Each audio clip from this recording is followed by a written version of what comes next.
Friends, இன்றைக்கி நம்ம நாட்டுக்கோழி குழம்பு எப்படி செய்கிறதுன்னு பார்க்கலாம். இந்த குழம்புக்கு நம்ம மசாலா எதுவும் வறுத்து அரைக்காமல் ஈஸியாக அதே சமயம் நல்ல டேஸ்டியான குழம்பு எப்படி செய்கிறதுன்னு பார்க்கலாம்.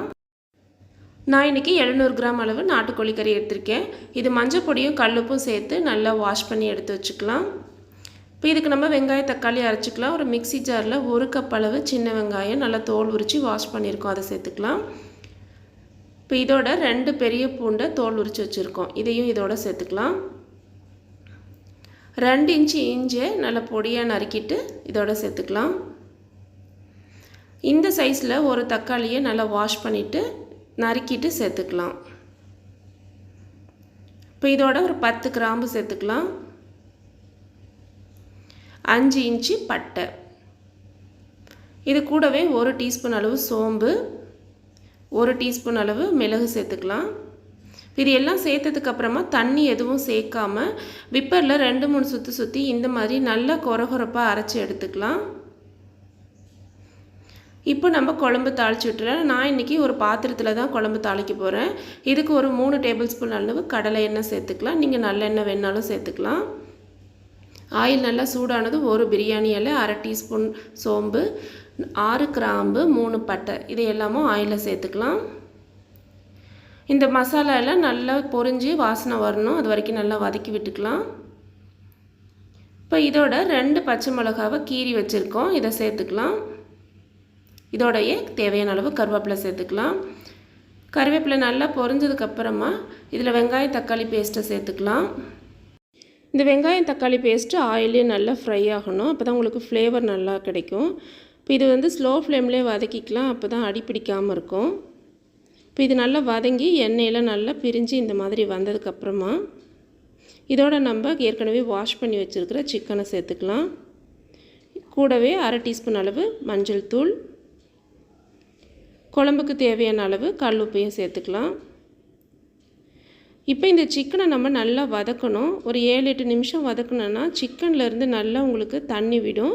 சிக்கன் பீசஸும் பார்த்திங்கன்னா உங்களுக்கு தனித்தனியாக வரும், நல்ல ஃப்ளேவராகவும் இருக்கும். அது வரைக்கும் இதை நம்ம நல்லா வதக்கிக்கலாம்.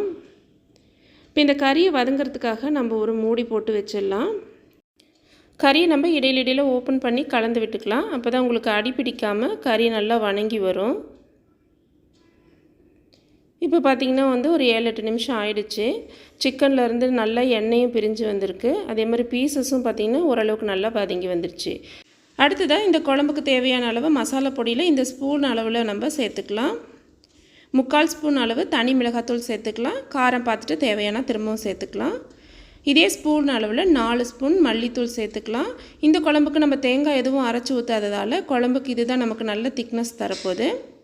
எப்போவுமே நம்ம நாட்டுக்கோழி குழம்பெல்லாம் பாத்திரத்தில் செய்யும்போது கறி நல்லா பொறுமையாக வெந்து உப்பு காரம் ஏறி டேஸ்ட் நல்லா இருக்கும். இப்போ இதில் நம்ம 3/4 ஸ்பூன் அளவு கரம் மசாலா சேர்த்துக்கலாம்.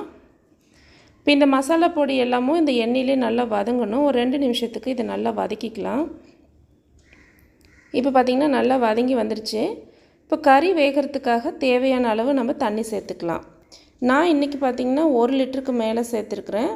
நீங்கள் குக்கரில் தாளித்து விட்டு விசில் வைக்கிறதா இருந்தால் தண்ணியோட அளவை நம்ம குறைவாக வச்சுக்கலாம். 3 விசில் விடும்போது உங்களுக்கு நாட்டுக்கோழி வேகிறதுக்கு சரியாக இருக்கும். இந்த திக்னஸில் இருந்தால் தான் உங்களுக்கு கறி நல்லா வெந்து குழம்பு திக்னஸும் கரெக்டாக வரும். இப்போ நம்ம உப்பு காரத்தோட டேஸ்ட் பார்த்துக்கலாம்.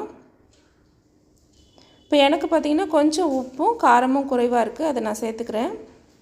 இப்போ சேர்த்ததுக்கப்புறமா குழம்பு இதை நல்லா நம்ம கலந்து விட்டுடலாம். இப்போ இந்த கறி வேகணும், அதனால் நம்ம ஒரு மூடி போட்டு மூடி வைக்கிறதுக்கு முன்னாடி முதல்ல இது நல்லா ஒரு கொதி வரட்டும். இப்படி நல்லா கொதி வந்ததுக்கப்புறமா நம்ம மூடி வச்சிடலாம். கறி வேகிறதுக்கு 3/4 மணி நேரமாவது ஆகும், அதனால் நம்ம தீயை மிதமாக வச்சுட்டு வேக விட்டுக்கலாம். இப்போ ஓரளவுக்கு கறி வெந்திருக்கு. இந்த ஸ்டேஜில் நம்ம இந்த கறியில் இருக்கிற தண்ணியை சூப்பு மாதிரி நம்ம எடுத்து குடிக்கும்போது உங்களுக்கு இந்த சளி நெஞ்சு சளிலாம் இருந்ததுன்னா உங்களுக்கு அதுக்கு நல்லாவே கரைக்கும். இந்த தண்ணியை நம்ம குடிக்கிறதுக்கும் நல்ல காரசாரமாக டேஸ்ட்டாகவும் இருக்கும். இப்போ பார்த்திங்கன்னா கறி எல்லாமே நல்லா வெந்து மேலே பார்த்திங்கன்னா உங்களுக்கு நல்லா எண்ணெய் பிரிஞ்சு வந்திருக்கு. அதே மாதிரி குழம்பு திக்னஸ் ஆகிருக்கு. இந்த குழம்போட திக்னஸ் நமக்கு தகுந்த மாதிரி நம்ம வச்சுக்கலாம். இப்போ கறி வெந்திருக்கான்னு செக் பண்ணிக்கலாம். பார்த்திங்கன்னா கறி நல்லா சூப்பராக வெந்து வந்திருக்கு. இப்போ நமக்கு நாட்டுக்கோழி குழம்பு ரெடி ஆயிடுச்சு. இப்போ இதில் தேவையான அளவு கொத்தமல்லி தழை தூவிட்டு இது ஒரு கலந்துட்டதுக்கப்புறமா ஸ்டவ் ஆஃப் பண்ணிக்கலாம். சூப்பரான நாட்டுக்கோழி குழம்பு ரெடி. இது இட்லி, தோசை, பூரி, சப்பாத்தி எல்லாத்துக்குமே சூப்பரான காம்பினேஷனாக இருக்கும்.